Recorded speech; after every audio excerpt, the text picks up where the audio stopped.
एक दिन की बात है। एक कौवा गर्मी से तंग आकर इधर उधर उड़ता फिर रहा था।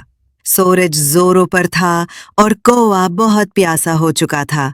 अचानक उसने एक ठंडी ठंडी कोल्ड ड्रिंक्स की दुकान देखी।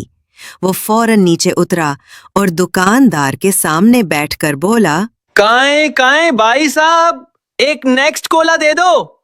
दुकानदार हंसकर बोला, वाह भाई, क्या बात है, आज तो कौवा भी नेक्स्ट कोला मांग रहा है।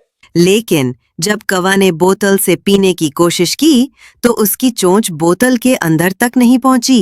कौवा परेशान हो गया। कौवा ने थोड़ा सोचा, फिर काएं काएं करता हुआ बोला, भाई, एक पतला सा पाइप दे दो ताकि मैं आसानी से पी सकूं। दुकानदार ने फौरन एक साफ सा प्लास्टिक पाइप दिया। कौवा ने पाइप को बोतल में डाला और फिर मजे मजे से नेक्स्ट कोला पीने लगा।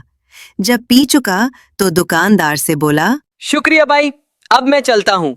और वो कौवा खुश होकर काए काए करता हुआ उड़ गया।